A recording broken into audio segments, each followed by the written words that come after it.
You are all fools to challenge me! I'll crush you!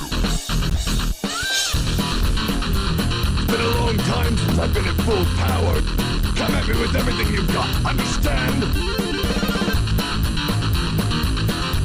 We're gonna walk. We're gonna eat that sauce up for breakfast. You're compelled to listen. You are compelled. You're compelled to listen to the show because this is none other than the Red Pill Hardcore radio show. Me, your host, V. Yeah, that's right. Red Pill Hardcore. Right here in RBN.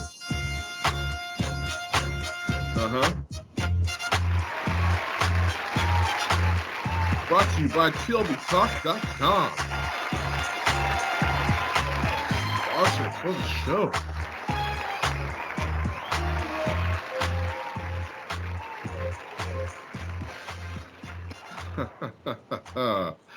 Oh, what a morning. Yeah. Tried my best to make it on time here. Had a bigger breakfast than I thought. Then having to clean it out of my beard. Just so I could do this video cast. Yes, we have special guest here with us. Someone who definitely piqued the interest of the listeners.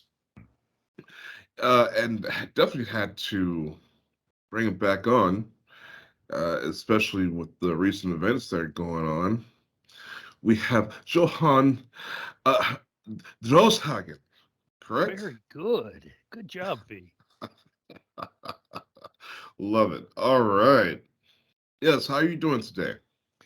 Man, it's been a long freaking day. It has been an unbelievably long freaking day.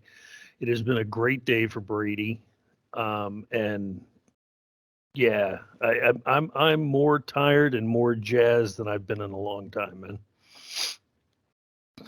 Yeah, that's kind of what it's like doing the show. It's like killing myself every day to get up to do this. But as soon as the mic gets hot, I'm right where I need to be. Right on. Yeah. So, yes, I recent events. We had the Uvalde, and actually even more shootings since Uvalde. But what's special about this Uvalde event is the fact that we had a police department involved that, well, they simply didn't do their jobs. And I wanted to get your analysis on this, if you wouldn't mind. Okay, this is all right. We're going to start light, is what you're saying. Sure. Okay, so let me give you a little bit of background on what I've got with what I do on Brady and what's going on here, and there's several points. I can't say how bad I feel for the parents, number one, and the teachers and everything else. You got to put that out there because it's the fact that this is something that we're all taking apart and talking about. We got to remember that there's human lives on the other end. But starting from the BradyList concept, and we've obviously had a lot of traffic checking out Uvalde in the time since the shooting. We need to know that we've got something else going on in Uvalde right now, which is first of all, they've got a county sheriff, then they've got a town police department, then they've got a school police department. The boondoggle in this set of law enforcement is spectacular as an example. I mean, we don't even have to get to the point where they, sat outside or kept the parents out or were in the hallway and didn't breach the classroom and all this other stuff.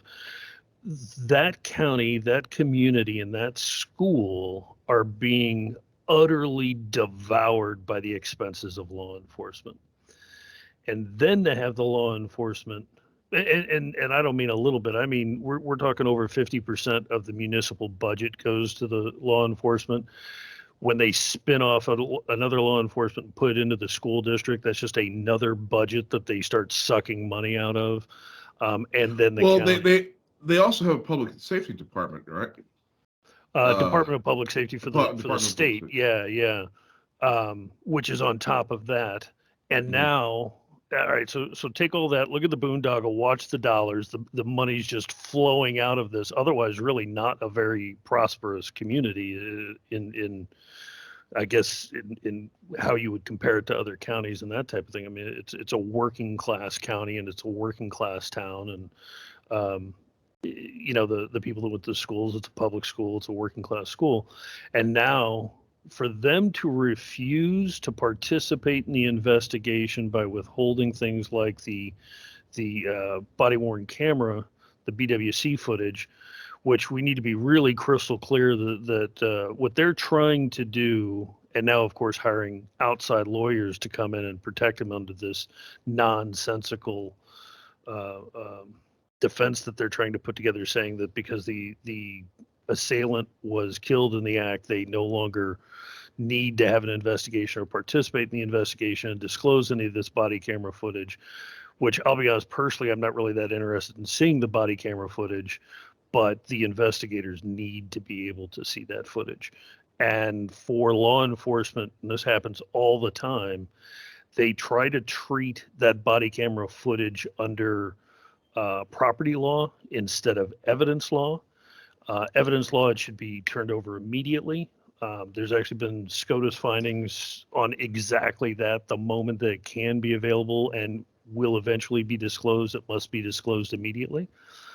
I would be firing absolutely the top guy down, and I would keep firing him until somebody understood what was going on. And if that didn't get the response, I'd shut down the entire law enforcement organization, the city. The county wasn't as involved in this. It's just you need to know that in terms of following the money and the budget. But if need be, they can just go in and do a consent decree and absolutely dissolve that police department in a heartbeat, and dissolve that school police department in a heartbeat. Like there's nothing stopping them. They could walk in and hand it all off to the county, or they could reform it, or they could do a consent decree out of the DOJ, or whatever the case may be. But it's just not copacetic. It's not the way they're obligated to act, and it's absolutely inexcusable. Well, especially with the way that they literally did nothing. Border Patrol had to come in and take care of the situation. I mean, I hate to say it because we're also doing all this, in the light of the January 6th hearings. This is going to be something that the investigation is going to last a while. There are going to be a lot of names rolling, but the heads need to roll now because the lack of cooperation what has to end immediately. The obvious lack of communication and coordination, the changing of the stories. I mean, these are all just really bad indicators of complete and utter incompetence. And truthfully, and this may be, I know I'm probably not going to go out on too many extremes as a lot of your listeners may want me to, but these officers were just LARPing. They weren't out there to be officers. They were playing flipping games, and they like pulling people over and having all the body armor and having all the guns and the equipment and the vehicles so that they can intimidate and threaten. And if you don't like it, they're just going to kick your ass, throw you in jail. You're not going to stand a chance. And the moment those tools and equipment become necessary, they just fell flat on their face. And they ought to have a Roman way out. Go home, draw a bath, say goodbye to your family, and open your veins. That's well, and just I've been saying that for the past couple weeks too. I've been screaming it. Basically, it's people looking up to bullies to be heroes. Yeah. Well, and if you go into their background, as you do with a lot of law enforcement, don't get me wrong, the law enforcement, they're true first responders, they're truly capable, they're truly committed. I got nothing but respect for. Take that with a big grain of salt, but I respect a lot of those individuals, and these idiots, you can probably go back in their high school, find they were picked on, and then they wanted to grow up to be the bully, and it's way too typical. And matter of fact, I'd like to know the guy that was with Customs and Border Patrol. We have a lot of issues with our federal organizations, and Customs and Border Patrol certainly isn't without those issues. But for a guy to do the right thing, get out of a barber chair, borrow a gun, go in and take care of business, that's American as far as I'm concerned. Absolutely. And especially, I would see, there's parents wanting to run in there and save their children even without the guns. Yeah. You know? Yeah. I got, I hate to say it. If you've ever been in a situation, and I have not been in that situation. I'm not claiming to be a meat eater of some gargantuan portion or anything like that. But I've been in enough situations. I know I run toward problems, and I could have been walking down the street. I would have gone in. I mean, and I'm sorry. I shouldn't say something like that quite so flippantly, but I truly do believe that. I know myself well enough to know that now there was nothing that would have stopped me. And I've got kids. Are you kidding me? If my kids had been in there, I'd have gone through that wall like the goddamn Kool-Aid man. Oh yeah, that kid's in there. I would have gone full Liam Neeson. Yeah, absolutely. And no cops would have stopped me. Right. No, not at all.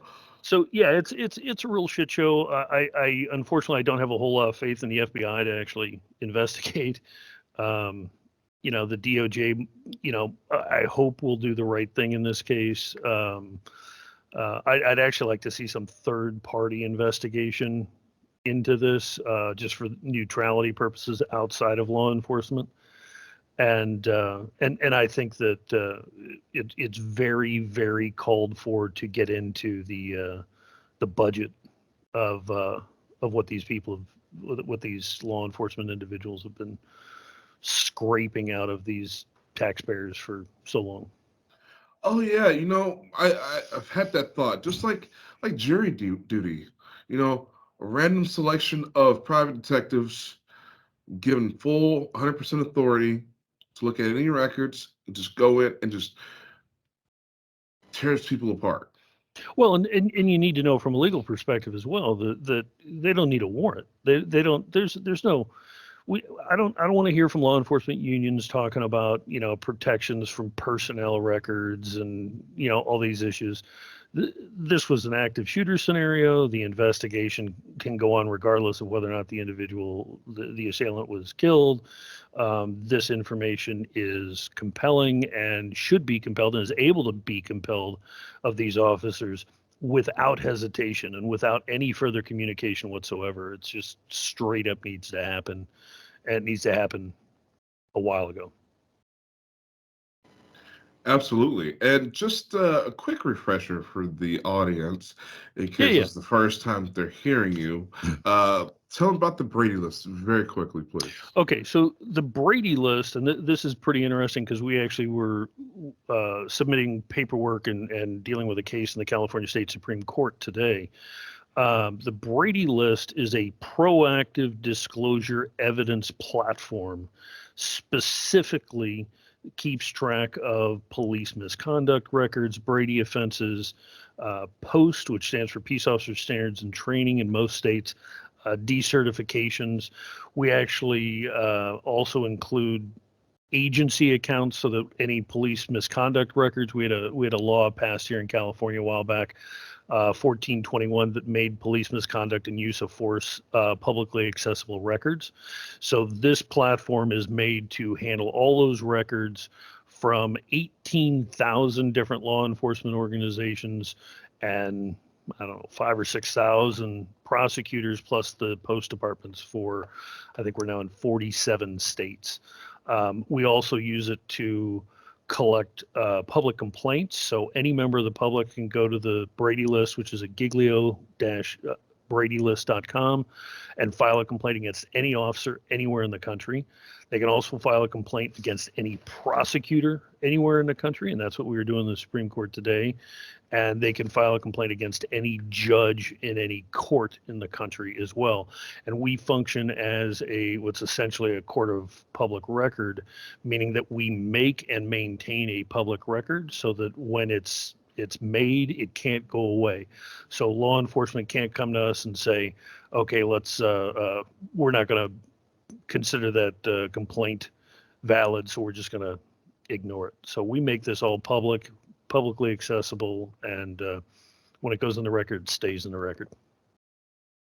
I watch a lot of, Audit the Audit and, other auditing videos, and something that I see, which is entirely shameful, and it's obvious corruption. As a person may have a complaint about a police officer. They want to make that complaint. They want to file that complaint. Whatever may have happened, it may be, an incident, and it may have just happened like an hour ago. The guy he's furious. He goes into the police department and wants to file a complaint. And the cop he's obviously playing defense. Whatever cop is there. Oh yeah, just tell me and I'll let people know. No, I want to fill out paperwork. Well, no. It's just tell me what happened. And then they'll try to mitigate, anything. Try to play down the situation and try to calm the person down and try to talk them out of filing the complaint. I'm pretty sure they're successful with that a lot of times. But then there are the guys who are like, no, I want to file this. And there's some guys who already have paperwork written, and it's like, okay, who are you? You're not filing anything here. And then upon that persistence of trying to file something, they're told to leave the property. If they don't leave the property, they get arrested. Yeah, this happens all the time. And honestly, the examples that you're using are the least of the examples. We've got a thing here in California. I happen to be in Los Angeles at the moment. The law enforcement unions have gone so far as to remove any identifying photographs of the officers, so that when somebody comes in to file a complaint, if they can't clearly identify the officer's entire name and badge number, they simply take that complaint and throw it in the trash can. So they're actively inhibiting the identification of the officer, and they're using the lack of identification as the reason to discount that complaint. We fortunately do not have that problem, so somebody can file a complaint, and as long as they have a last name, and obviously we're hoping that they also have a time and date and a location and a description, then we'll apply that to that organization, that law enforcement organization, and let it ride on the list. Okay. I want to take a second here to let the audience know, yes, you can call in. Phone number is 800-313-9443. But if you want to call the local number, that would be better. Call 512-248-8252. Once again, that phone number is 512-248-8252. I know we didn't have a chance to hit the phones last time. Conversation was just too good. So we'll take your phone calls second hour here. If you guys want to start calling in now, that would be best. Otherwise, I will take over the show. You have the opportunity tonight to talk to our guest, Johann Drolshagen. Right? That's right. And I saw you got some questions already coming in on your social media as well. So. Oh, you've seen that? I did. I was checking it out while I was waiting for the show to start, and the first one I can answer is my everyday carry is an FN57, and I do have let's just say a collection of weapons, and what they are is nobody's damn business. Okay, well, hold on. Let's go through these properly. uh, so I believe the question was, okay. Woo. Wow. Okay, so there's extra stuff that I hadn't even seen yet. Yeah. I guess the question, yes, was, what do you own any firearms? Okay, so you just answered that. It's not showing up on my feed here. Hold on. And okay, yes. Ask him for a list of guns that he personally owns, and or if he employs those guns for protections. Okay. It employs people with guns for protection, and yes, I do. Oh, excellent, excellent. Now, this is a very interesting question. And this is something that infuriates me, and I believe it's something that has gotten the upper class involved with fighting against police corruption, is the fact that cops love to shoot dogs so much. So we got a I question do from not have Taco an answer Eater. for that. I saw that. Yeah. Why do cops like to shoot dogs so much? Man, I don't know. That's just low. That's just low. I and apparently there's a database on this thing too. Really? Yeah, I was I don't know what I was watching. I was looking around something else, but apparently there's a whole database on the number of dogs that get shot by cops. Like they show up and just think that, okay, get rid of any dog that's like, who the hell trained that? That's not, no, that's stupid. That's just right up there with that. It's not even evil. That's not even smart enough to be evil. That's just stupid. It's cowardice. I mean, I'm don't get me afraid for my wrong. I've seen life. some amazing shit where dogs are used as protection and notification systems. I mean, I've seen dogs that were put on treadmills that would just run like 20 hours a day, and fed huge amounts of protein. But I don't know. I can see why you could Can have they to shoot a chew through dog, but I body don't. armor? Well, I think they get those joints pretty darn solid when they go for it. But no, they're shooting dogs on this. The thing is that 80% of what law enforcement does isn't even about criminal activity, right? And then when you get down to what is about criminal activity, 70% of that is misdemeanors or infractions. And matter of fact, if we get a chance, I would like to talk about two things today. One, since I just mentioned infractions, is what happened in the California State Supreme Court today. We don't have a decision yet, but it was a great case. And then two, what's going on with SCOTUS right now, Supreme Court of the United States, because this is we've got some major pieces kind of falling into place around the country right now, and it's fantastic. But shooting dogs is just stupid. Well, I do. Maybe I can sympathize with them to the extent of they see how their attack dogs are trained. Yeah, but you And know what? Somebody had one of those Belgian Malinois turn on the freaking cop. They watched the cop beat up the guy, so they attacked the cop. They know dogs are smarter than that. Like they know who's perpetrating the violence. they can smell evil. They can sense it. Yeah, absolutely. No, I really think that's the case. Yeah. Uh, I don't know. Oh, okay, so, but still, I think again, it's the bully thing. These aren't heroes. These are bullies. These guys are just bounty hunters. And actually, while I said that, I'm seeing the usage, the more frequent employ of bounty hunters over regular law enforcement. Is that because them being citizens, they're more outside the law?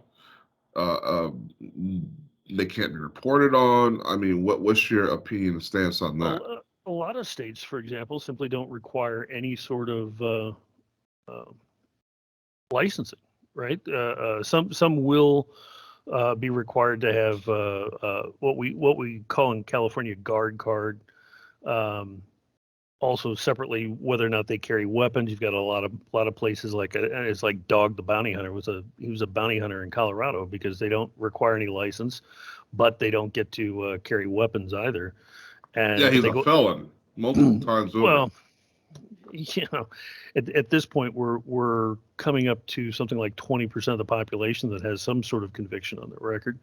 It's a growing portion of the population, I think, and there's a growing secondary market. It's not necessarily a black market, but it's a growing secondary market for all the people that have to work and have to live and have to make money and everything else that can't because of some previous conviction.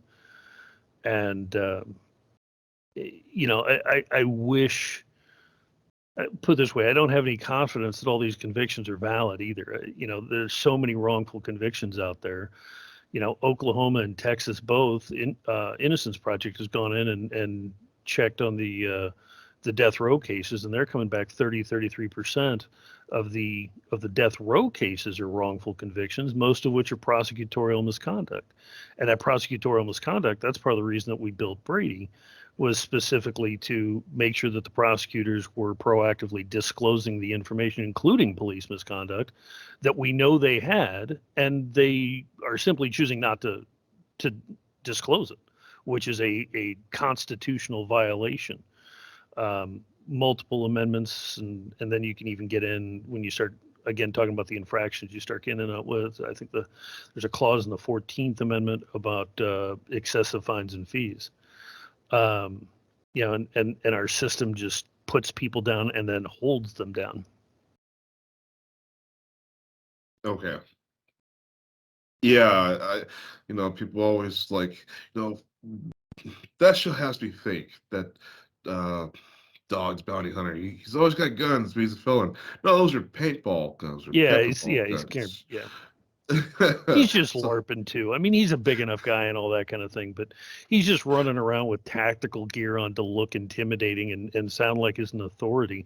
And if you've ever seen when the cops get around, he's the first guy to put his hands up and get down on the ground because he knows that they're going to shoot anybody.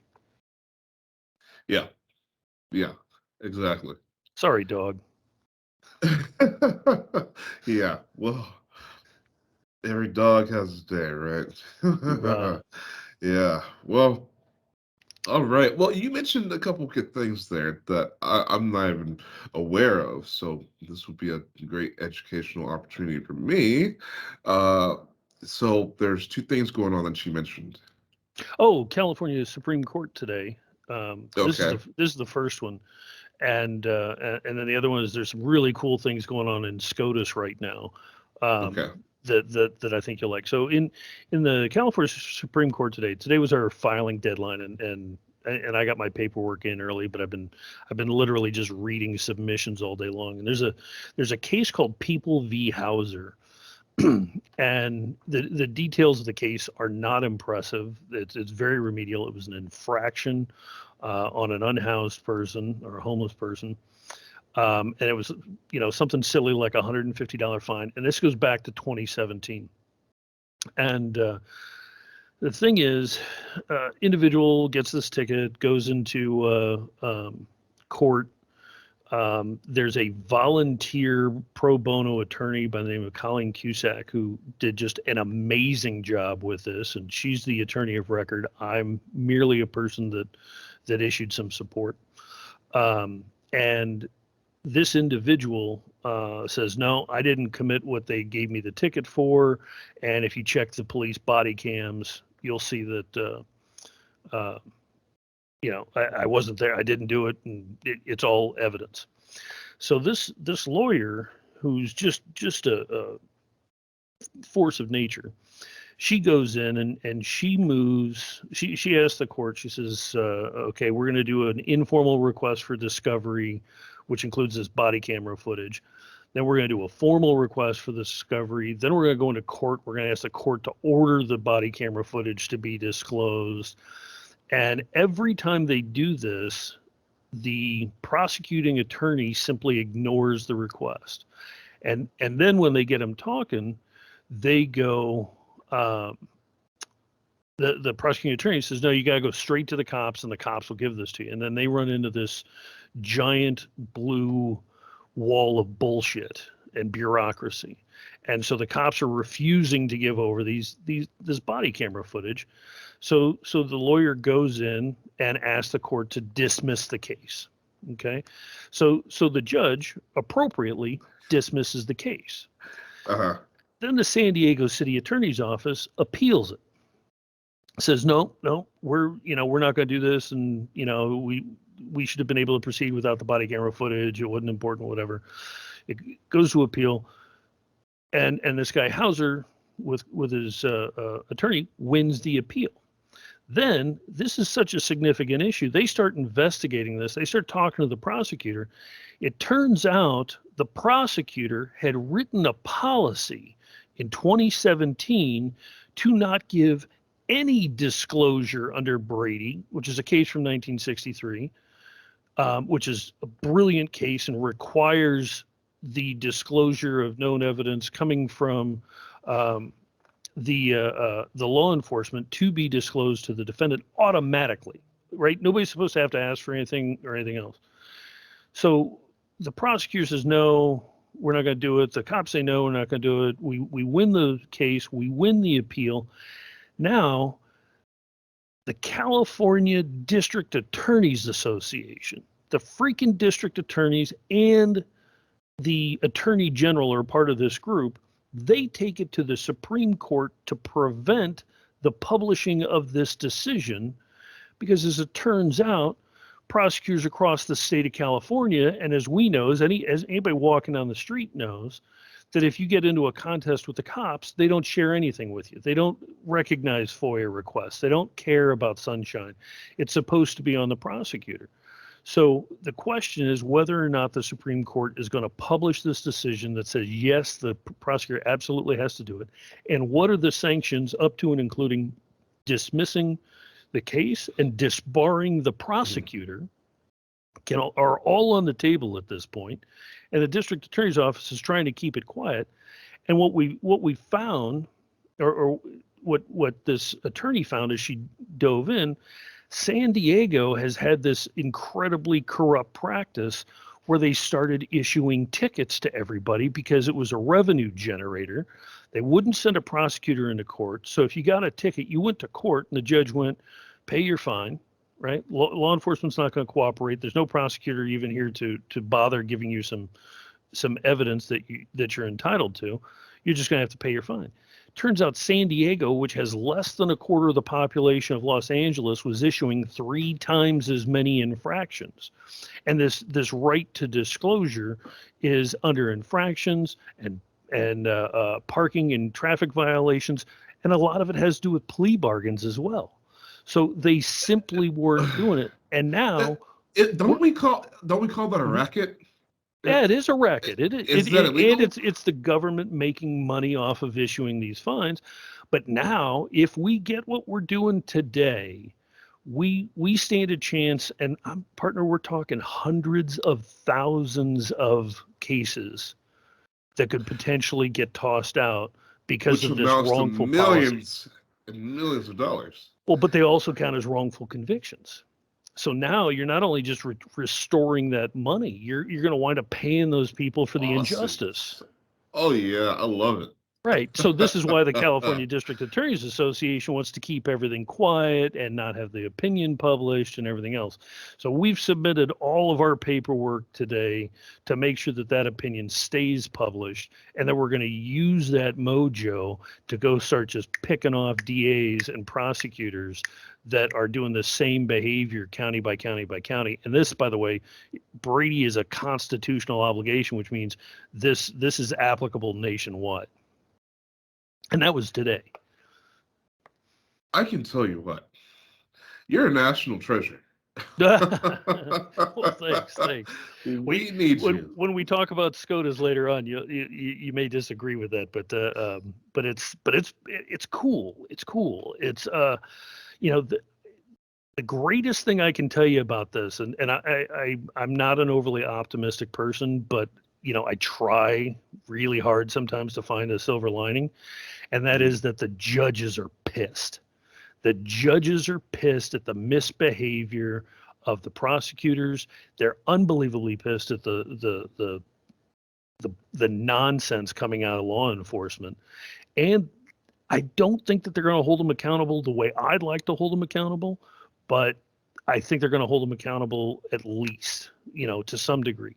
My statement, my recommendation was that the federal standard, which is if you look at the Department of Justice website, we actually passed in a law in 2009. President Obama signed it. It's called the Open Government Initiative, and it says that things like the Brady List, these are all things that are known, highly sought after pieces of information that come under Sunshine Laws and Freedom of Information Act.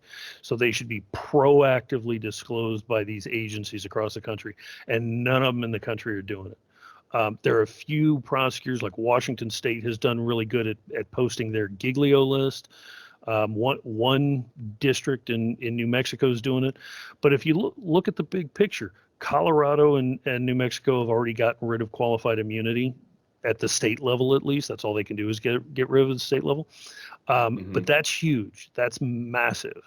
I'd like to see it happen in Texas. Oh boy. Texas is a shit show for sure. But hold on, you're killing my producer here. We gotta keep the layers clean. oh, I'm sorry. I apologize. I will be better. But yeah, these are federal standards, and these are cases that were won in the civil rights era that have been ignored. They've just something happened in the 70s that, like, we made these great decisions in the 60s, and then up until about now, frankly, these things were just ignored, and it's taken this time to get these cases through the system, to this bogged down court system that we have, to get it high enough to get some proper decisions entered, and with those decisions then we can start really getting some accountability on law enforcement and prosecutors. I don't know why, but everybody focuses on what police and law enforcement do wrong, but they are completely empowered by prosecutors, and the prosecutors are absolutely empowered for their bad faith efforts by other prosecutors that are sitting on the judge prosecuting from the bench. Okay, well, I got two questions on top of that. Sure. So, I mean, I'm assuming, just because I've seen how courts work, and especially on, TV's unreliable, but if you're not knowledgeable enough, if you can't quote, somebody versus, somebody, you're gonna lose that case. You're gonna lose that lawsuit if you don't bring up that. 1970, Williams versus the state. It said da da da da da da. So if you forget about the stuff, you're gonna lose your lawsuit or your case. Sort of, right? So there was a precedent that was used in the San Diego case in order to make the decision that they made, and it's a People v. Carlucci is the case. See, I know it, but I promise it's only because I've been reading it all day. And what Carlucci said was, it is in the best interest of everyone included, including the defendant, for a low-level offense to have an expedited protocol, right? So that a person could go in, and you got to understand it. And in California, if all you're charged with is an infraction or a traffic ticket or whatever, you're not entitled to a lawyer. So the moment they say you're not entitled to a lawyer, that's why all this Brady disclosure, this evidence being given to you, is that much more important, and being given to you without you having to ask for it. And the formality of those courts has to be lowered dramatically so that what we call pro se or pro per individuals, meaning individuals without a lawyer representing themselves, can go in and participate. So if the court does it properly, and this all will come under the umbrella of accessibility, and the court makes itself more accessible, then a more expeditious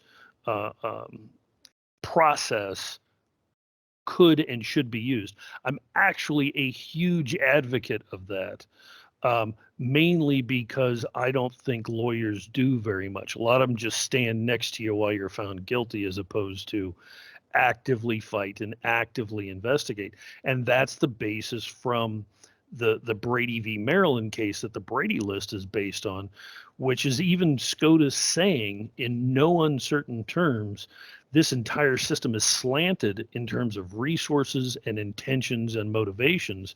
So there has to be an obligation on the prosecutor. And when the prosecutor fails, then the entire system has failed, because SCOTUS created that threshold that said it would be better that 10 guilty go free than to punish one innocent individual. Problem is, that's not usually how it's actually working. That's the standard they're supposed to be held to, but that's not what's actually happening. Okay. And so I think you kind of answered my second question, but I'll ask it anyways. Sure. What if, okay, so you have these situations where you have, 3 times more citations being written, but let's say use a judge, you're a judge, and you're processing all the stuff, and you guys will come in the courtroom. What is there for you to say? I mean, Well, one of the things how can they be? I mean, do they know about it, or are they complicit?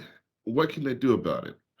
well, all right. So one of the things, and this is a separate case, but down in San Diego, and it's the same attorney in the same similar situation, was all they needed was the body cam footage from the officer to prove that the officer was making false statements and lying, right? So the body camera footage falls under Brady material, which should be disclosed automatically.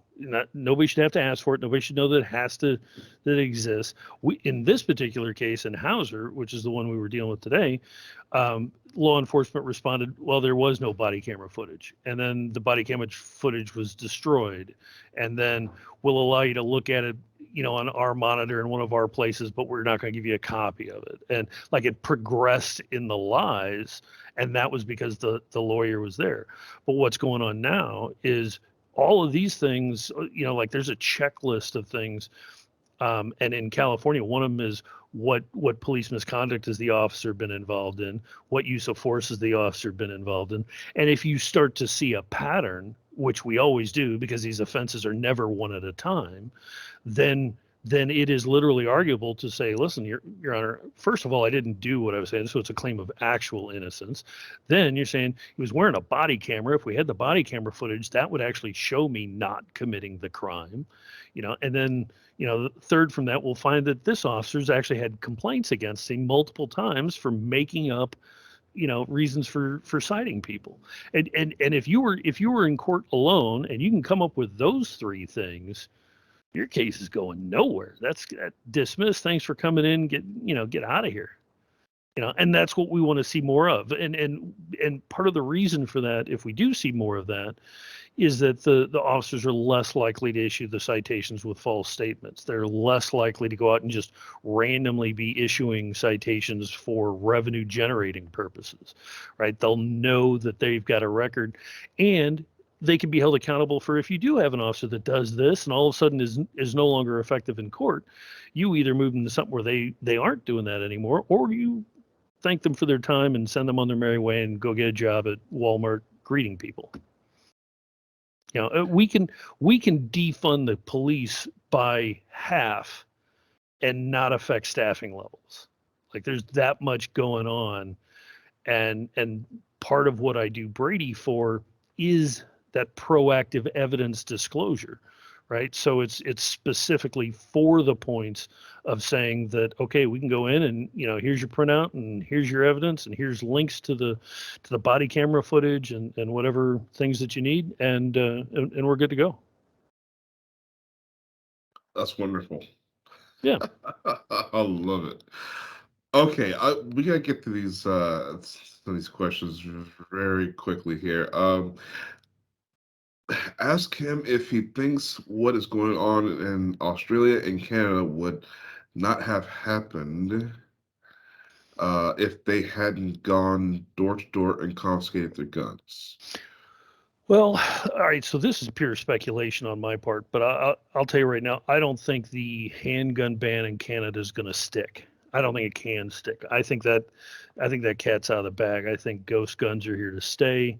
And I don't even like the term ghost guns. You know, you can build that lower chassis on a handgun on a 3D printer, and when it comes to drilling out lowers, that isn't unheard of or unusual in terms of the technology required to do it accurately at all.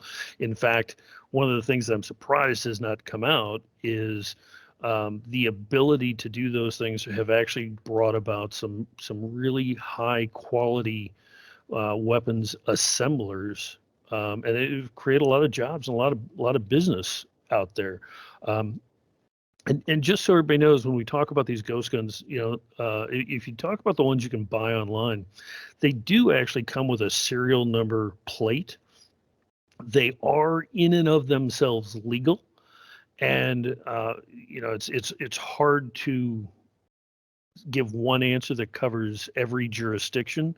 But for example, in the state of California, which is known for having a lot of gun legislation that is completely unconstitutional, and they just hope it sticks for 10 or 20 years, and then they'll do it again.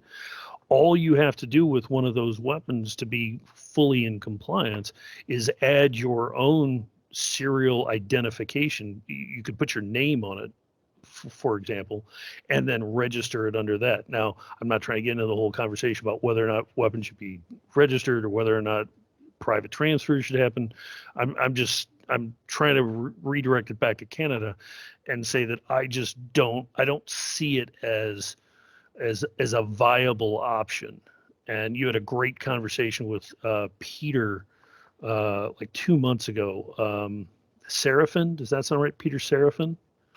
Yes. Okay, Peter brought something up, and this is with regard to. I'm still answering the question about Canada. Australia, I think there was a whole different animal going on there, that they had seen things like, relative to our Uvalde shooting, and there was just a public resonance that they were willing to just give up the guns.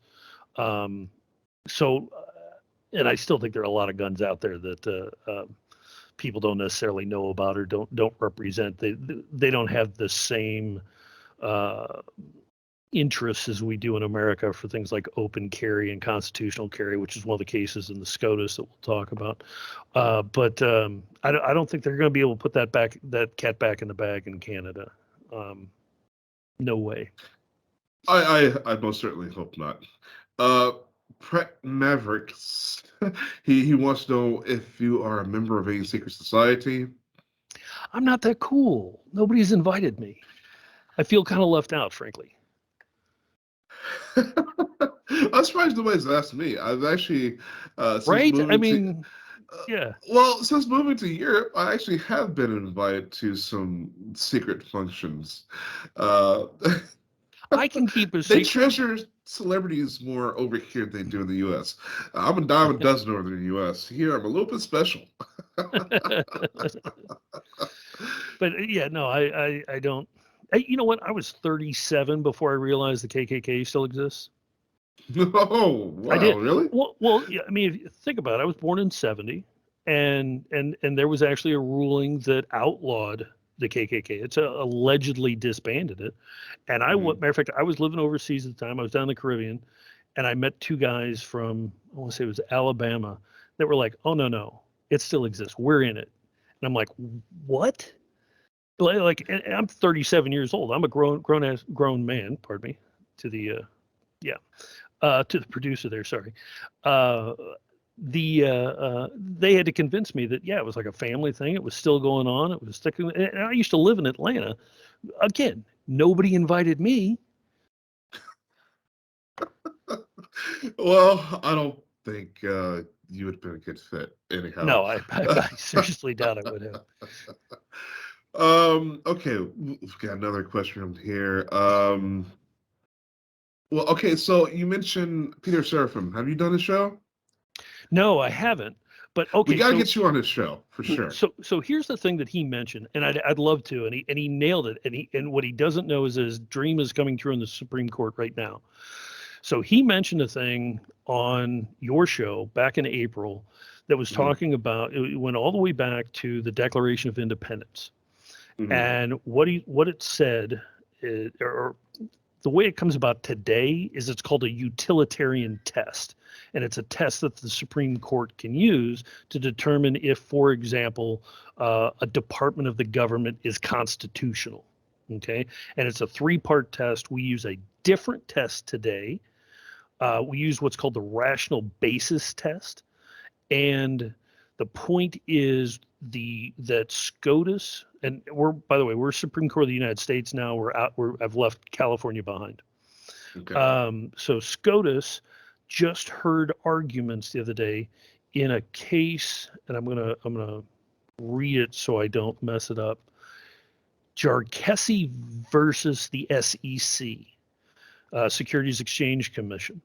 Now, it's really important to know, if the listeners don't follow Supreme Court cases or don't know how they work, I'll give you a little explanation. And this is part of a docket. And it's important to know that the Supreme Court chooses their cases, right? So they actually get to choose cases. And they get to know what the arguments are coming in, because they're not arguing the facts. They're not arguing the details of the evidence or anything even similar to that. They're arguing the interpretation and application of individual laws. So this utilitarian approach, or this utilitarian question, comes from the Declaration of Independence, and it grants the government, of which the SCOTUS exists as one of the branches, of course, to be able to determine if, in this particular case, the SEC is a valid department or not. Right. So this is a big thing. All right. So let's talk about it. I don't want to interrupt breaks or anything, so flag me if I get going too long. You got to get 4 minutes here. Okay, so let's at least talk about the rational basis test. Right now, if the Supreme Court looks at a law that has gone through Congress, it's passed both houses, it's signed into law by the president, it gets a case and it goes for review before SCOTUS. SCOTUS uses a test that says, will this law, the rational basis test, will this law reasonably and rationally accomplish the task for which it was created? Okay. And if it doesn't, if it fails that test, they can declare that law unconstitutional. And the cycle is supposed to take that law and send it back to Congress. So here's what's wrong with it, fix it, and then it's got to go through the system again. Okay. The utilitarian test can do this to an entire department of the government. And that's what Jarkessi is claiming and representing in their argument against the SEC. Oh man! See, now this is what I'm about. Bingo. See, I gotta get rid of the NSA. I gotta abolish that. How about Department of Homeland Security? Yeah. How about the IRS? Oh yeah. Okay. They owe me money and they don't want to pay me. They never do. Don't worry, they'll just print some more and send it to you as a Well, a they'll bill. keep printing me checks that I can't cash here. I wouldn't take their check either. So I the next piece is going to be longer, so I don't want to push our boundaries too far. Okay, well, actually, let me just continue on the question that I had here. So, from Dave Jones, Peter G. Show. Have you heard of it? I saw that and I did not get to look it up. I have not seen it. He's also a friend of mine. I get you on that show too. Love to talk to people. I just like to talk to people. Yeah. Peter Surf and Peter G. Good guys. Definitely get you on these shows. And let's so I think we got through the good ones. Obviously, you graduated high school, right? Yeah. Yes. I may have just gotten too old to go back, but I'll And I don't understand, what am I missing in history? What if I flunked history? I think Brett's just being a prick. It it I don't happens. know. I've done worse to better for less. Uh, yeah, no, he's a funny guy though. He's always chiming in with some good stuff. Uh, okay, well, Skoda, I have been on a campaign. I'd swear I'd have the NSA in court with a lawsuit by 2024 with the stuff that they've done to me. That's a tough road, man. That's a tough road to hoe. Well, I just need to get them in court. The rest doesn't matter. I just need to get them in court. Well, I want will me to expose my explain to you master this plan. SEC test, because it might be useful. Do we have enough time? We got like a minute. That's not enough time. That's not enough time. Okay. Well, actually, less than.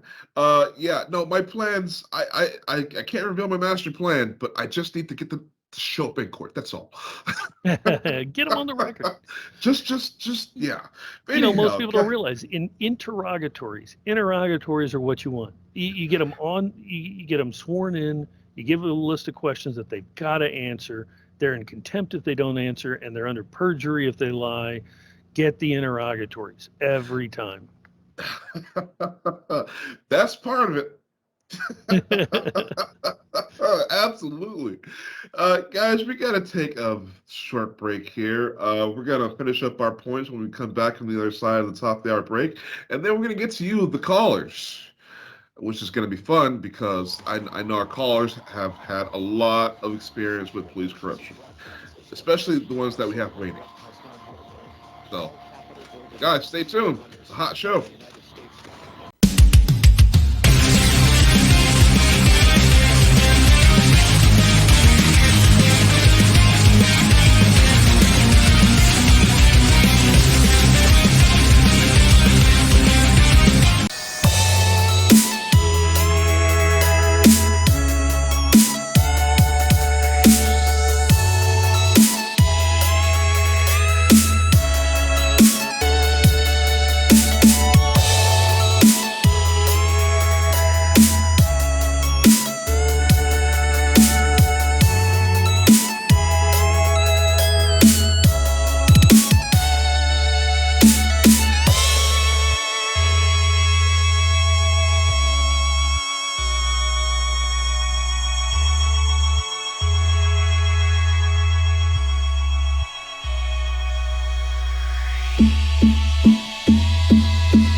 minutes. We're back.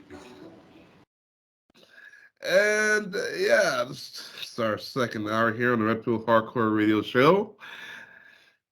Yeah, it's an amazing show. A lot of information here. So we were before the break, we were talking about SCOTUS and holding some of these SOBs accountable and in court. Because the idea of, they want to call me a terrorist so bad. When I say I'm going to take down the NSA, I use the word abolish, and it's like, oh. Like, you got to use your legal language here. If we could get SCOTUS, not even get, I think they're already on track for this, actually. I don't know how it's going to turn out, and this is all speculation. This is all going to count as a bad legal take, right? Because we haven't gotten to see an actual decision in Roe v. Wade. We haven't gotten a decision in the Cherkessie case. But the Cherkessie, the test is very interesting now, because if you remember, the SEC was created as an entity, as sort of a band-aid on a broken leg in 1933 after the stock market crash. So one of the arguments for against the SEC is that it was only supposed to be a temporary creation, and the other one is that or the second of three is that they're also supposed to are they accomplishing the task that they were created for? And the SEC obviously isn't if you invoke the Equal Protection Act. And then the third is they're supposed to go to trials, which would be appropriate, a trial of your peers, which they aren't doing. So if SCOTUS starts using this test, they could start knocking out entire departments of the government and potentially even get to Congress and lean in toward a constitutional convention. I'm not saying they will. I'm not saying they are. I'm saying that this is how they could do it, and it's pretty interesting stuff. But let's take some questions. Let's talk to these folks, and I don't know that I can help, but be happy to at least shoot the breeze with them. Well, absolutely. I just want to say, I mean, just the idea. I just want to be that guy. It's like with the NSA, it's like, have you caught any criminals? Have you caught any terrorists? No. No, that wouldn't be the answer. The answer would be, we're not obligated to tell you this. You can't ask us questions. Well, that's an automatic no. Still, right. Are you violating people's constitutional rights and their privacy? Committing crimes against the American citizens? Patriot Act. Oh, Patriot Act. That, talk about something supposed to be temporary. The whole Department of Homeland Security. A whole Department of Homeland Security. Exactly. And if Congress can't do the business Congress is assigned to do, maybe constitutional convention. Absolutely. Okay. Well, I think we're going to go with the Fort Worth line 3. I know it's Pat. And she's been through some stuff. I want to get to her first because she's a little bit up there in age, and I don't want to keep her up all night. Okay. Hi, Pat. Thank you. Thank you. I'm looking at it from a self-protection point of view, and I appreciate all that you've said, and I'll have to go back and write it down because I've been trying to batten down the hatches for a storm. But anyway, I know that you should ask them, do you intend to question me, detain me, or arrest me? And if they absolutely. say any of them, you say, you have to allow me to call my lawyer immediately. Yep. And you get a lawyer on a string, something called Legal Shield, who can get you out of jail, I guess. I don't know. But the point is that the main thing I called about was the sheriff of Louisiana, LA County Sheriff, Villanueva. Geez, yeah. Yeah, okay. I know exactly what you're talking about. Yeah. Well, he was willing to take 3,000 of employees of the sheriff's departments and staff, county staff, off the job because they were going to force him to take the jab. So I'm proud of that man. And also, too, and we had a mayor, a black lady running for mayor, and she wanted to defund the police. Well, with BLM doing everything they did, she didn't get very far. Because it's bad enough if the sheriff is elected. He is official, one who is responsible to the public. And after that, then you got to fight with the chief of police, you know, what kind of a guy was he? He's appointed, you know, and all that stuff. So, but I'm glad that you're telling us about all this other stuff we can do. But I always, you know, when they try to arrest me, CB, I told you weren't the only one targeted. You got to get the officer's name off of his badge. Absolutely. Even if you have to, don't have a pencil, you say it over and over and over until you can remember it, you know. And absolutely right. Yes, Pat, you're on target. Kind of ticket it doesn't matter what kind of ticket they give you. It doesn't matter. They're going to lie. Well, not every one of them. They have a good, right here in Fort Worth, I've seen a good arrangement. It's a real tall cop who's just a fax ma'am. He's got his pencil and his paper and he's writing away. And they got this short little guy who has the communications like Ronald Reagan. And he was trying to ask me questions about a homeless guy. And I said, he doesn't live here. They tend to give my address for some reason, and they can give it to Catholic, Catholic Social Services. But anyway, so they went back to their car. They came back, and the little guy says, "Ma'am," he said, "we found the body, and we don't know who it is." And somebody said you knew, and so I did. I knew who it was. He had the same name as Dad. He said, do you know where he lives? I said, yeah, San Antonio. He lives in San Antonio. That's where he's from. And he said, when they came back, they said, well, we think this is the one we're looking for here, not the dad. So, you know, by going back and talking it out, we found out what happened. Well, Pat, are you going to give us a whole episode of CSI, or do you have a question? The question was about, do you think that we should be constantly thinking that the police are wrong with that tall guy, you know, just a fax ma'am. He wasn't getting anywhere. And they need to, like I said, put a communicative one with just a fax ma'am, you know. Because you don't know what's going on. They have he's committed a crime. He's being held. I don't know. He's just asking me questions, and I was trying to answer them. So, and another thing too, I'm going to there's people go call in and say all that lady does is teach theology or preach theology. But I have known preachers, Pentecostal preachers, who will ride with the police, and that would be the best thing that could happen. Is because they could pray the whole time something weird was going on. But I do believe in the body cam. I do believe in the cam in the car, dashboard cam, all that. And it should be required. Absolutely, y'all It should be mandatory. And Pat, if I can, just to go back to your question, absolutely, there are good police officers. There are officers whose mind and spirit are in the right place. They are, in my book, first responders first and foremost, and I've got absolute respect for anybody that runs toward trouble as opposed to away from it. And we need to make sure we got the right ones in the right place, and we've got some accountability when we have ones that we need to get rid of. Right, but you don't want like Sheriff Villanueva. He had to be reelected, and he didn't want everybody to die.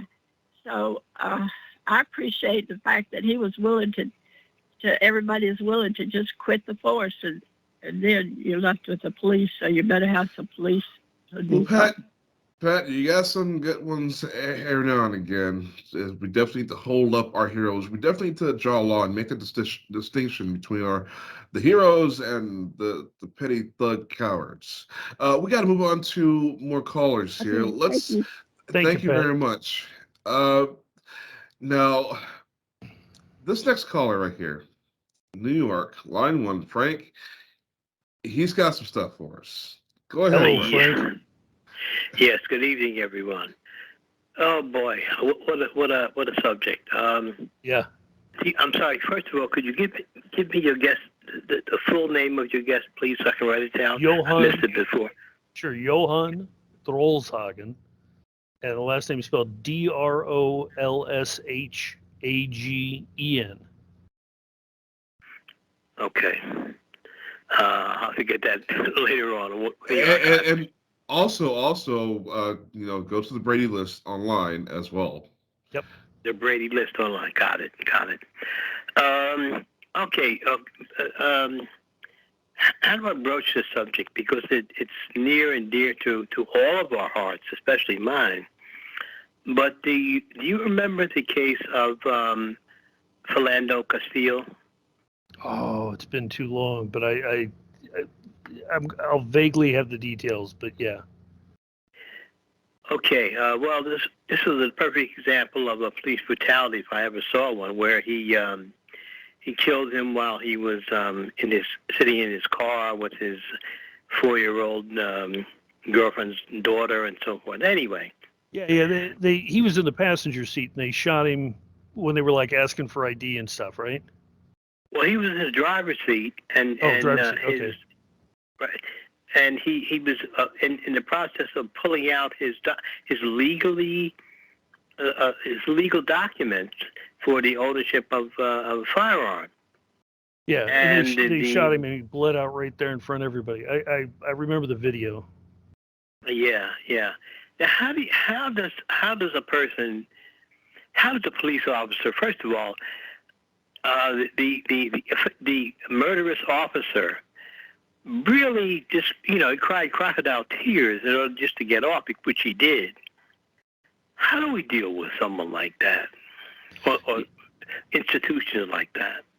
Frank, you hit the nail on the head with that question. And it's it's a big part of the reason why I made the Brady list, right? So I've done a lot of work in the courts and with the prosecutors and with law enforcement and this type of thing. So I knew that the need for this list was there, and the answer is we got to make it part of the public record. We got to make it. If you look at the way, and I'm not going to get off the Castillo case, but I'll bring in Derek Chauvin and the killing of George Floyd. That was not going anywhere if somebody hadn't taken a video of it. If they had waited for the reports to be filed, it was never going to be contradicted. It's what's called an unrebutted presumption. And we as people, we have to be on the street and we have to rebut that presumption at every opportunity. You've got to, we were talking, V and I were talking earlier about auditors and cop watchers.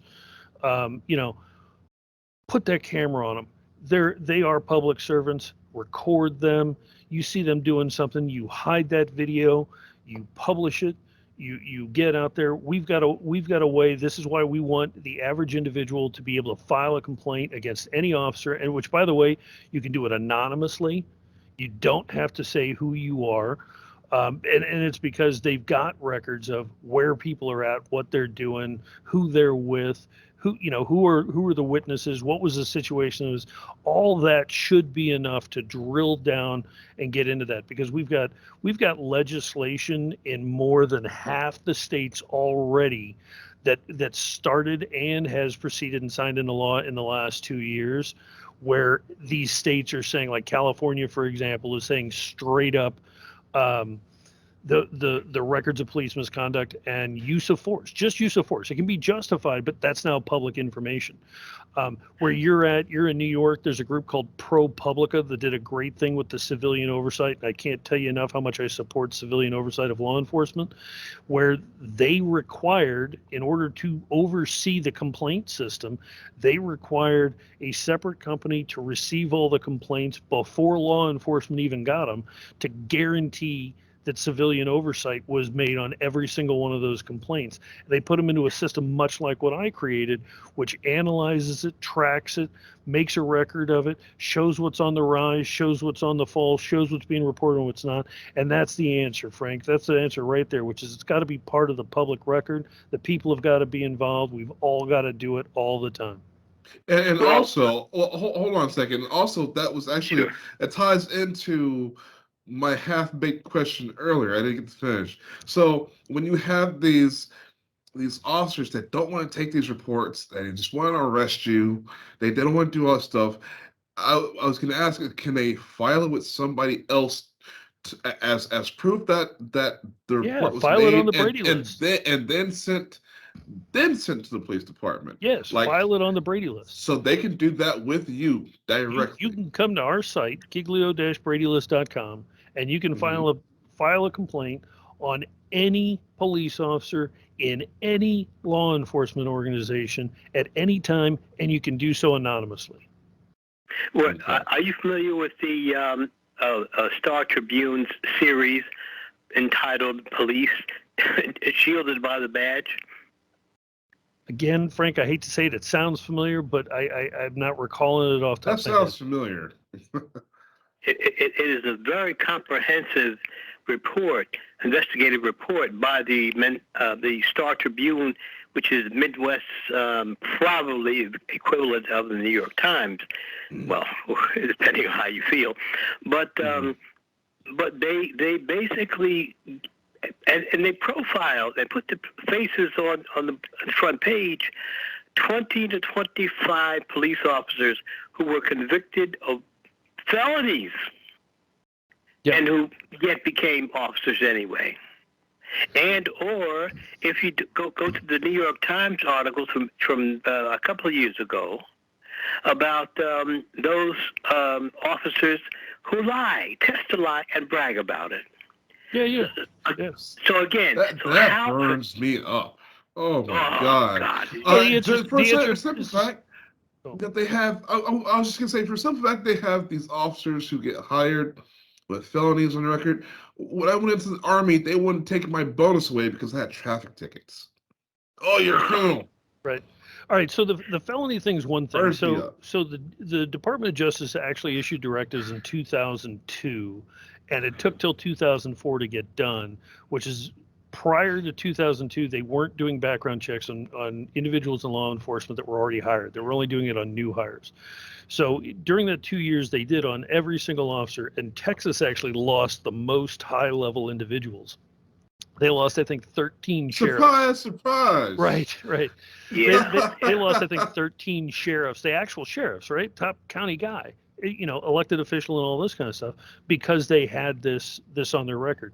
And this is one of the obligations. Brady, again, creates the obligation on the prosecutor, and the prosecutor is supposed to know this information, supposed to be able to ensure that under Brady that the information would be disclosed, but also be able to say that there's a certain level that allows for disqualification. And then back in 2004, after that was done, you had the group called IDLEST, International Association of Directors of Law Enforcement Standards and Training, which is out of Boise, Idaho. They created a decertification list. In order to do what they call the National Decertification Index, that money came from the Department of Justice. And that was to remove a license to be a law enforcement. And one of the main things, and this happens all the time, a big portion, I'd probably say 40% of the officers that we have listed on the Brady list are Brady cops and are prevented from being law enforcement because of either convictions, number one, or two, and this is where the law enforcement unions have really overstepped the bounds, is they get involved from an employment perspective, and they'll negotiate the resignation of an officer in order to avoid charges being filed. The good news is that the post departments will still decertify that officer based on charges that didn't necessarily get filed or result in a conviction. Well, so could in that other words, stop cops from being hired again at other departments? That's being what it's shuffled supposed around? to do. And those are called wandering cops or gypsy cops. And it's supposed to, if you leave Yeah. if you lose your certification, and I want to be clear on this, you can lose your certification to be law enforcement for very casual things, like simply being out of work for a year. Like if you leave one department and you're not employed for a year, your state level certification goes away, and this depends on which state you're talking about as well. But what it's saying is, here's a list. If you see something on this list, you need to investigate it further, right? So yeah, but who are you depending on the local authorities, municipal authorities, to investigate these infractions? These problems? If it's a hiring decision, yes. If not, the post has its own authority. Prosecutors have their own authority. Judges have a method which is a little more tangled to get to their authority. And then the individual law enforcement organizations themselves have their own authority. So it's a combination of all those. Yeah, well, I appreciate your answer, and because I know where your heart is. It's just that you're almost whistling into the wind with these folks. Oh yeah. They're so corrupt. What do we do with them? We hold them accountable. We do it. We catch them on camera. We create the public record. We make it so it can't go away. We hold that wall, and we just don't give it up. And don't get me wrong, Frank, I'm not optimistic. I'm not saying that this is the solution. I'm saying this is, something we've got to do to even get close to being a solution. Well, and Yeah, Frank, Yeah. I'm going to tell you, it sounds, it's a lot better. I'm going to tell you, it's way better than it sounds. As a targeted individual myself, someone who was targeted by the NSA, being hit with covert technology, having my computers hacked, having my home broken into, having, stuff that you don't think you could ever protect against, I started collecting evidence. I started collecting the research. I started collecting, case by case stuff that's been said before about these people. I collected everything that ever happened to me. Most target individuals, they just outright, kill themselves or end up in an insane asylum. But I actually got these people to back off of me because of the stuff that I have that they don't want to see the light. Yeah. Well, I guess the time is running out, but to your guest, and I really appreciate his integrity. What do you feel is in the head or the mindset of a cop that kills a child? Orlando Castillo is well, that's a different story, but I can't even guess, Frank. But you know what I'll say where I consider to me, Rice comes to mind. That's yeah.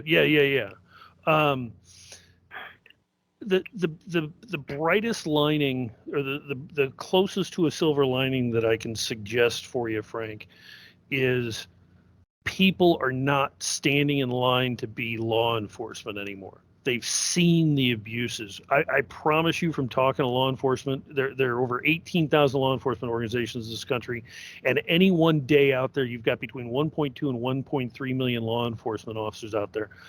They are every agency is struggling to staff. People do not want to put up with it.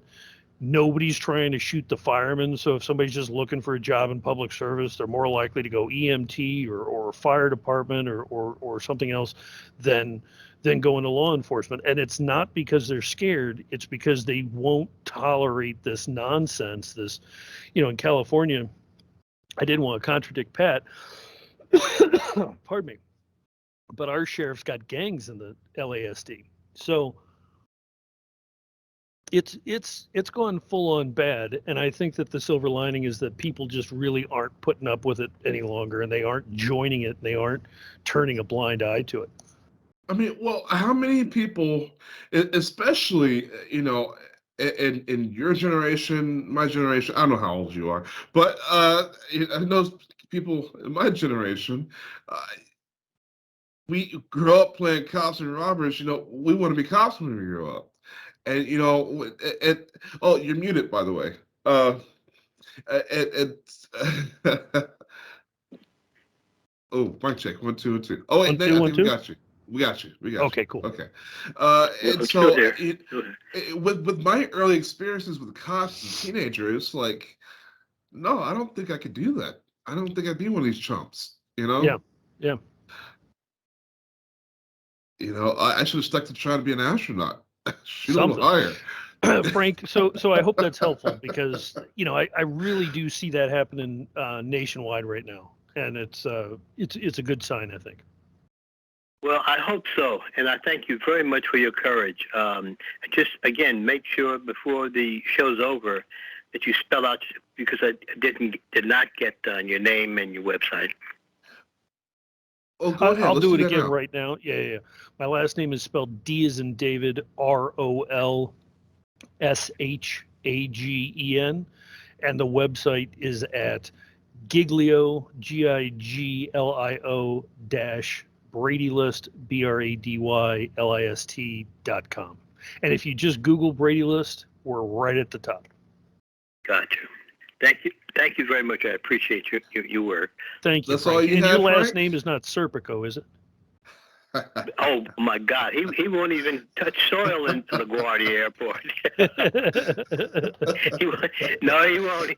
As a matter of fact, he said to me not too long ago, "I'm not coming back to New York unless they force me."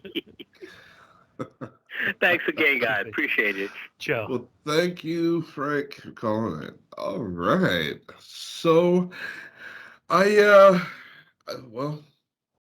would love to continue this. You want to keep going? Yeah. I see Gregory's from California down there. Oh, I'd love to you dive look into up. some California stuff. Yeah. You look at my call list here. All right. I'm Yeah. sorry. Yeah. Let's go with Gregory in California. Go ahead. Line 5. Go ahead. Trying to go to me, man. I mean, really. Oh, hey. I How you love doing, you all. Gregory? I love Thank you. all of RBN and your guest, V. I really appreciate them, man. Yeah, He's one of a kind. really a man. We need more of them.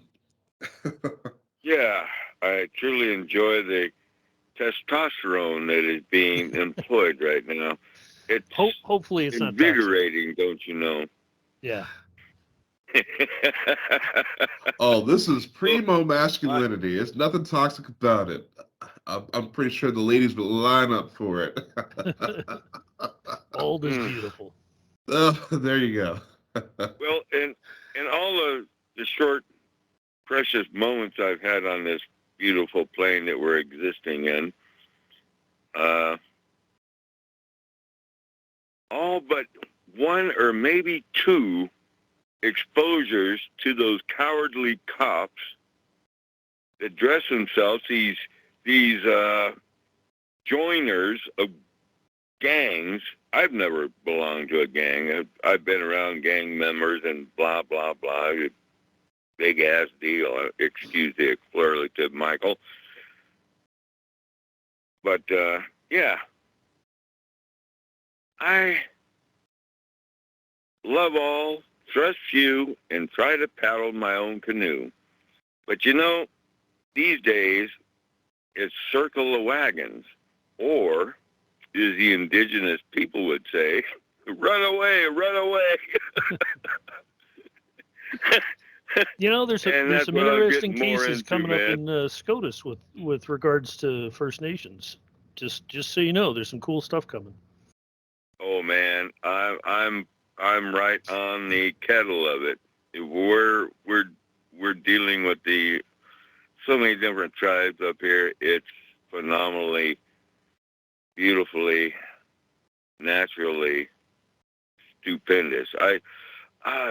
Gee, I wish I could expound all the knowledge that was given to me by my teacher. Well, hey, what part of California are you in right now? Yeah, yeah. Anyways.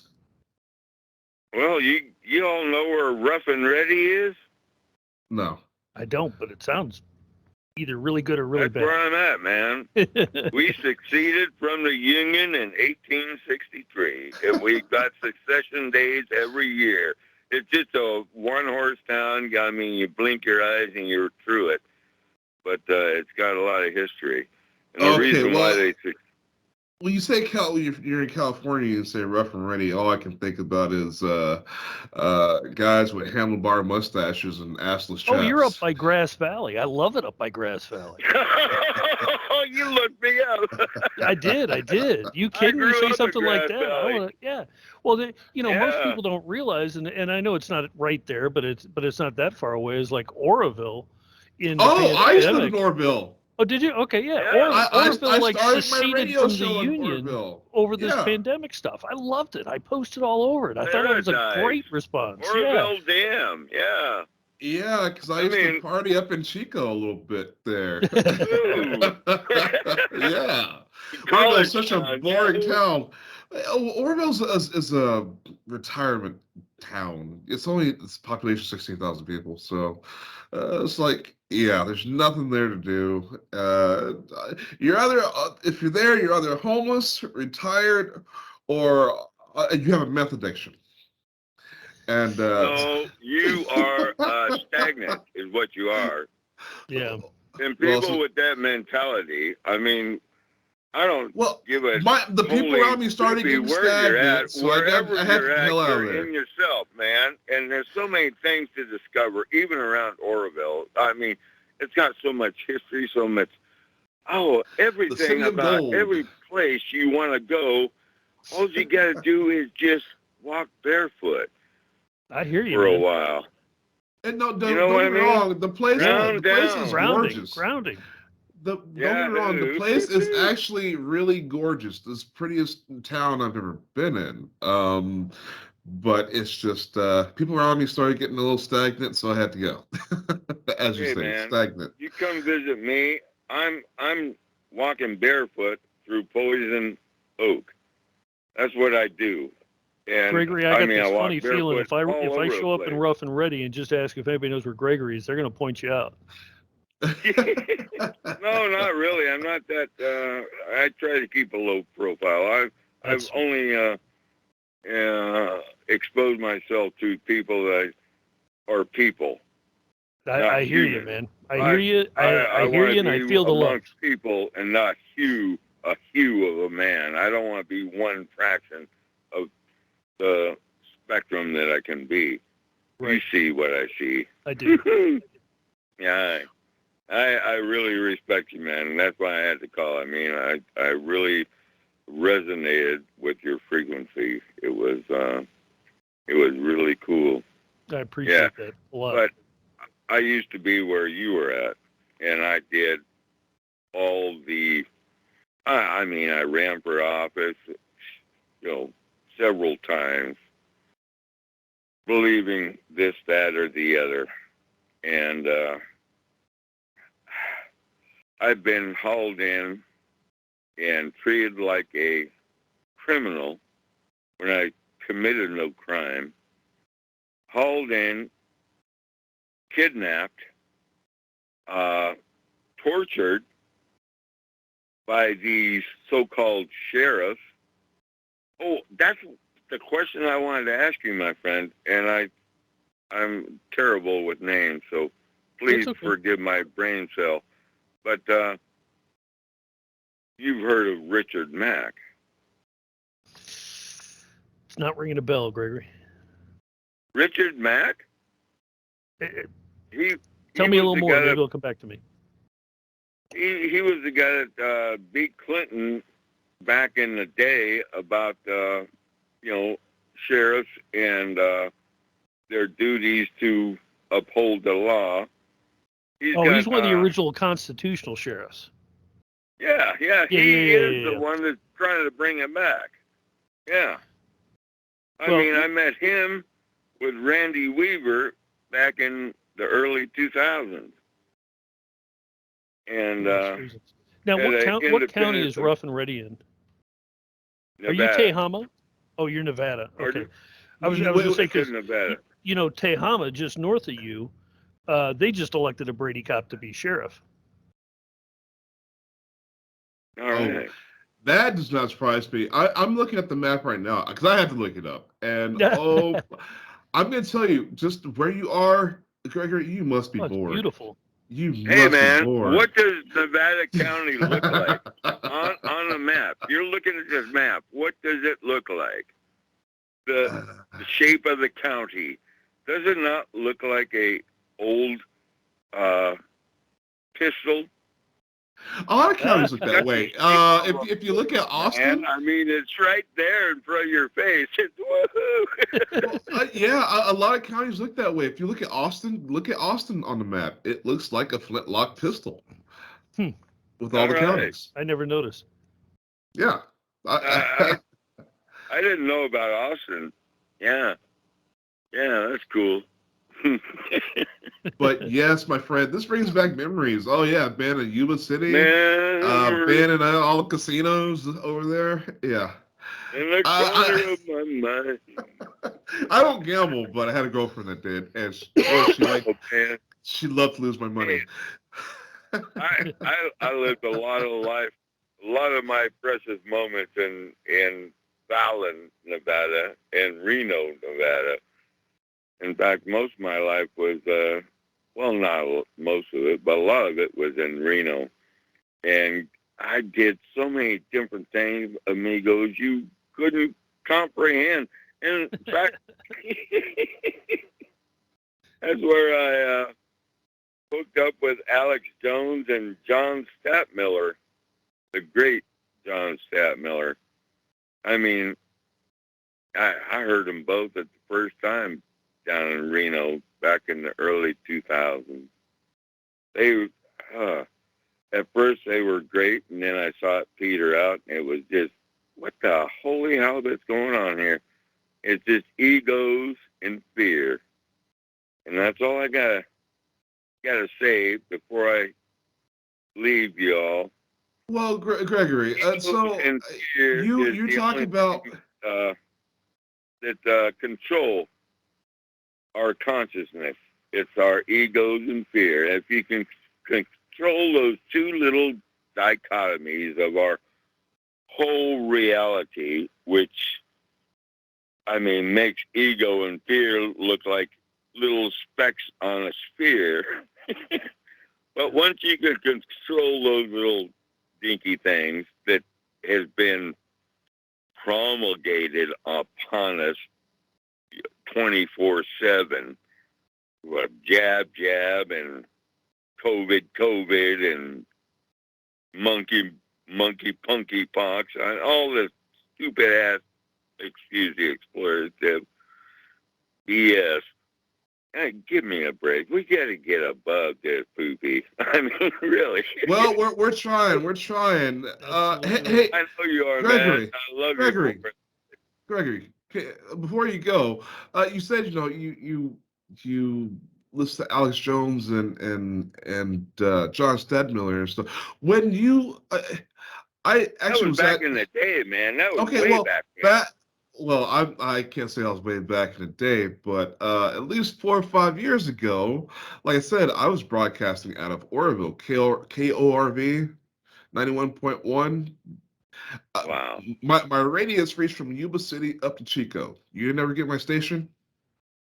No, man, 5 years ago, I was way out there. I was still in flux coming here and up to Reno where my son's still at.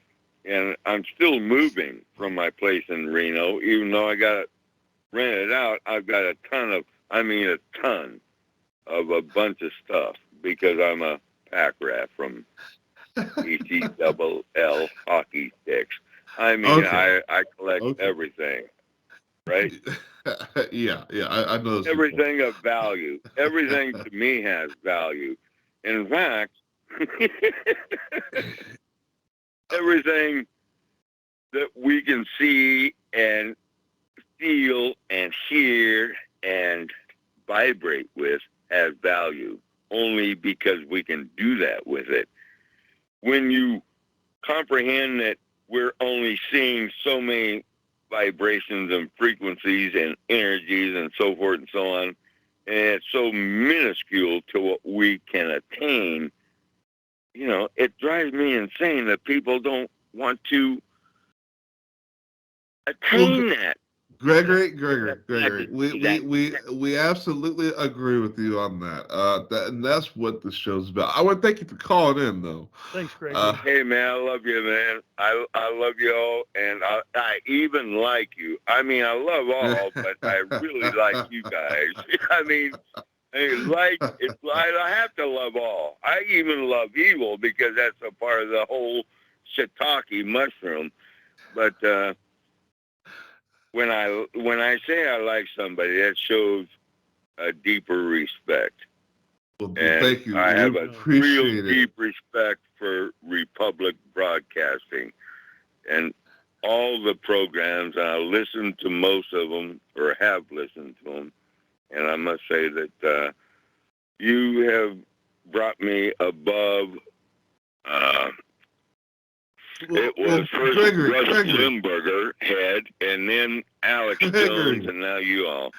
Tallywhackers, be well. Thank you very much for your crunch for time here. Thank you. All right, talk to you soon. Thank you. Have a good one, Gregory. Yeah. So California, like I said, I've been all over the country.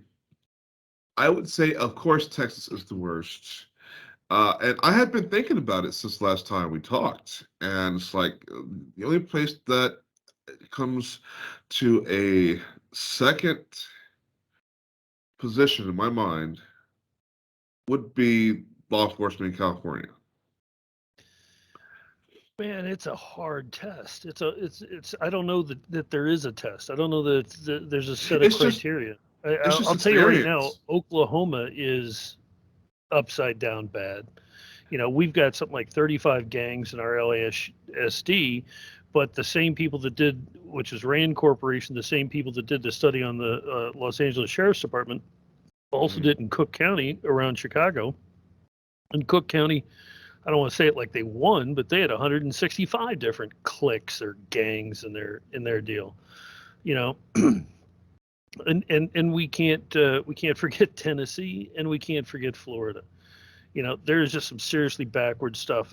When you start looking at Louisiana and Mississippi, what the courts have done in those states is unbelievably atrocious. Prison labor. There was a case that came out of SCOTUS with regard to Louisiana. They were convicting people on non-unanimous juries. They would get 9 out of 12, and they would say, "Okay, you're going to death row, or you're going to life without parole," and that only got overturned about less than 2 years ago in a case called Ramos v. Louisiana, and so they've got people left, right, and center right now that they're having conviction review units and conviction integrity units. They're overturning convictions from 45, 50 years ago. I don't want to burst anyone's bubble and be the one that informs everyone that the court system is just deeply, deeply flawed. And we as a nation have, maybe I got to say this as a white guy, but, we didn't see it. We didn't know it. We didn't interact with it in the same way that people of color did, and it truly is a poor versus wealthy kind of scenario, and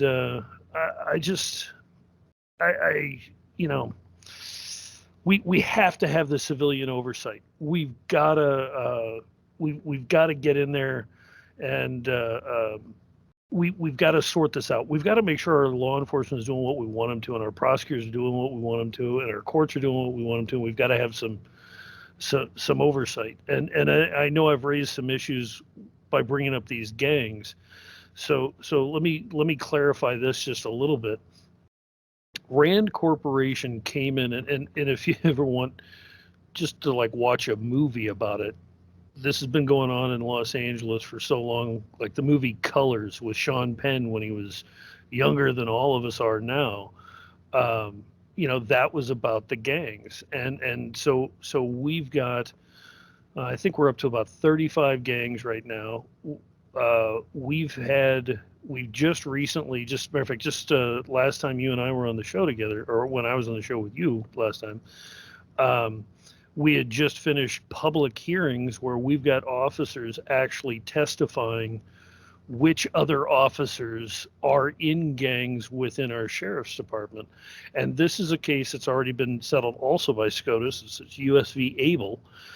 And what they said was, when it comes to taking the law enforcement's definition of what is a gang, was a gang member, and was gang activity, that the moment anyone, whether it's the person accused of a crime or whether it's an officer, when they're in a gang, they're not likely to be truthful. They'll do things that are in the gang's interest over their own honor and over their own obligation of an employer and that type of thing. So we're working in, and by the way, to say something back to Gregory as well, the reason I'm in Los Angeles is because this is where the fight is. This is where the biggest fight I could find is. And unfortunately, as I get deeper and deeper, I find out that we're really in a nationwide crisis as opposed to just Los Angeles.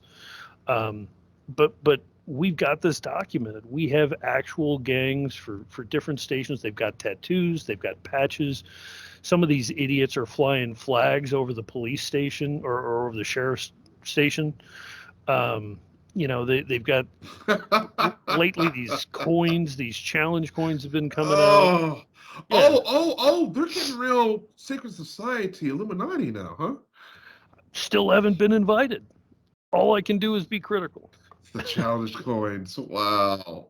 Yeah. They think they're the mob. Well, it is. It's LARPing. Yeah, it's LARPing. I mean, even the feds, they I know they have their equivalent to this, the feds, but that's probably just a whole different. I know it's a whole different tier of monsters to deal with there. But yeah, challenge coins. Oh, goodness gracious. Well, because you got to protect your own. You might have a family member or somebody that might need to be recruited or something like that. Yeah.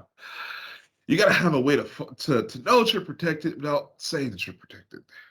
I mean, the best law enforcement, and I'm going to say this in a gender-specific way, the best law enforcement men that I've known, and I have only known a few women in law enforcement. I'm not knocking them in any way, shape, or form, but the best ones are humble. The best ones want to help. The best ones want to stop the bad guy. The best ones,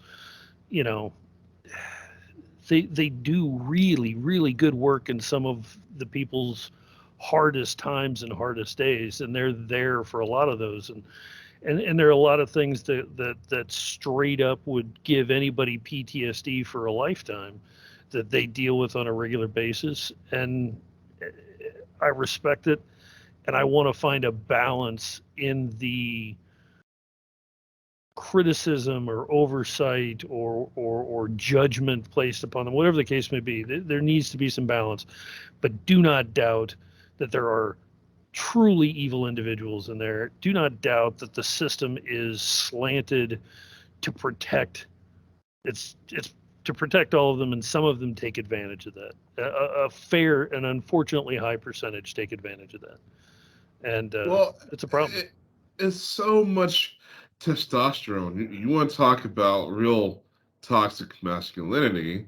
Yeah, you're gonna find it behind a badge and a gun. Yeah. And hey, why can't listen to my feminists out there? Apply to be police officers. I swear. Hell yeah. I've never had a problem with the female police officer. Hey, you want to can I search you? Yes. Absolutely. Do you have anything on you? I don't know. You might want to check. We will find out together.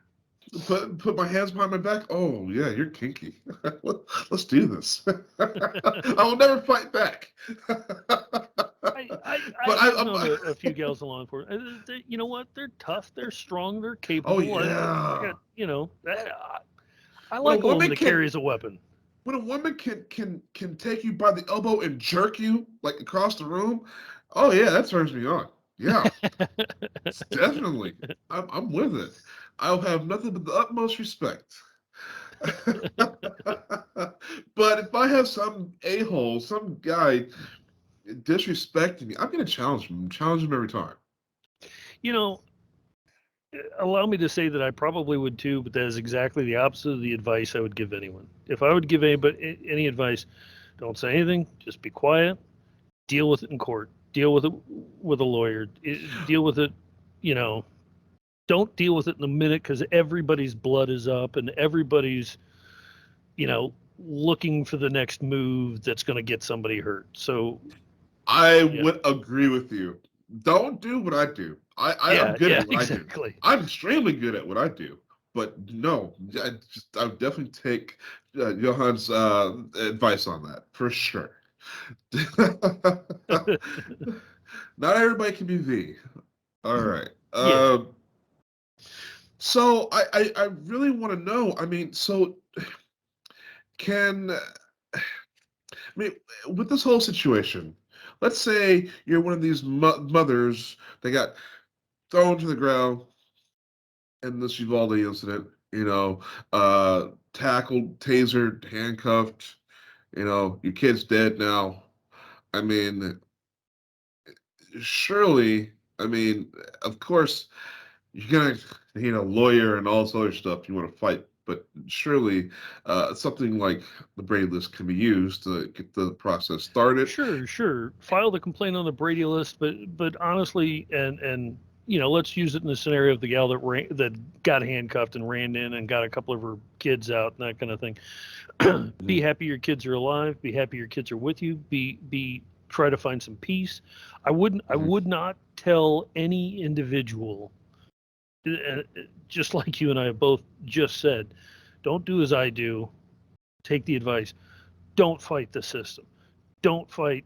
You need to fight to correct what's going on. The system will follow, but do not go head on, say, I'm going to, fight or sue this police department. You're not going to win. Or I want to get this officer kicked off the force. You're not going to win. What we do, or what I do in the groups that I work with, I want to go out and I want to have 100 complaints against an officer before I can then go in and use the bully pulpit and say, why is this officer still on the street? Or I want to have 100 cases that a prosecutor didn't disclose Brady information, so I can go back and go, prosecutor, do you want to tell me that there's a policy in place that we know we can now affect hundreds of thousands of cases because you're not doing your job, and you need to be disbarred immediately? And by the way, were the judges participating in this behavior? And I've got 100 cases now where we're sitting in front of a judge and it turns out the judge was just prosecuting from the bench. That's what I want. So please, if you're going to do something, file the complaint. Absolutely file the complaint, but then let yourself off the hook, because I promise you there are people out here, we're watching numbers, we're watching statistics, we're watching the body of knowledge grow, and there will be accountability because it's a body of knowledge. And even if somebody files a complaint that's just, it's whether it's incoherent or it doesn't identify somebody or, whatever, it's not proven. If it's one of that 100, we can lose a few for inaccuracies, but then we've still got 97, right? So that's power in numbers. Power in numbers, absolutely, every time. And don't, even when you know they're tracking you, even when you know that they're retaliating against you. I get it. I feel it. It sucks. I know. I'm sorry to everyone that's having to experience with that. If I could fix it, I would. But we're all just one voice. We just need a lot of us doing a lot of the work, documenting, and then we can bring about real change. And I'm not telling you to vote harder. I'm just saying,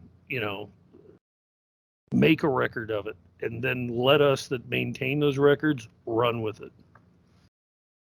Okay. Well, what a show. What a show. That got a little intense. Sorry about that. Well, that's a great answer to my question. Because we need to use these, even let's say you as a concerned citizen, you're watching an event like Uvalde.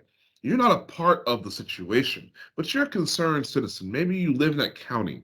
You're a taxpayer there. Can't you file the complaint and say these guys aren't doing their jobs? Absolutely, you can. Absolutely. Everybody has a stake in this. So we have a group of people called citizen reporters, and all they do is go out and collect information on police misconduct that doesn't get taken care of through the process. And this is where we go back to the video of George Floyd being killed. That was an average individual, right? Walking down the street, had the camera in their phone and the phone in their pocket and pulled it out and caught that. We didn't even need them to file the complaint with us. We took that video and we made a public record of it.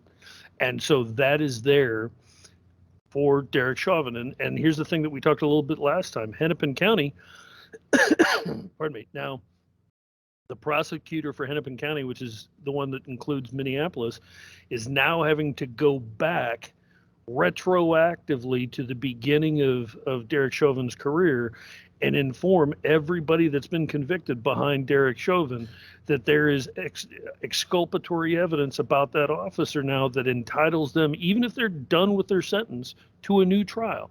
And if the prosecutor doesn't retry them, it gets overturned, it gets expunged, it counts as a wrongful conviction, and then there's a check at the end of the day. I love it. Yeah. I love it. This is what's supposed to do. This is what the system is supposed to do. And it's not doing it by itself, so we're making it do it. We got to make it. We got to make it happen. Let's make it happen, Cap. I love it. Well, Johann, I can talk to you all day long, my brother, but we unfortunately have come to the end of the show here. Another great show. Thanks for having me. Thank you. The video cast episodes will be up soon. I promise. I'm looking forward to that. I want to send that out on social media, and I hope everybody else will too, because we need to get the word about the Brady List out there, and the ability to file complaints and the inability of law enforcement to remove them from the public record. GiglioBradyList.com. Giglio-BradyList.com. Yeah. All right. Thank you once again for coming on. Yes, this has been another episode of the Red Pill Hardcore Radio Show. I'm your host, B.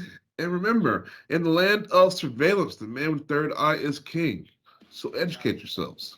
When my wife's father has introduced me to stogies, what is she going to say? Tune in next time to Red Pill Hardcore. Keep it real. Take the red pill. Hello to my little friend.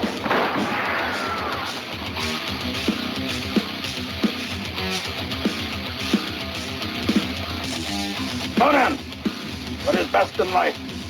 Crush your enemies, see them driven before you, and hear the lamentation of your women.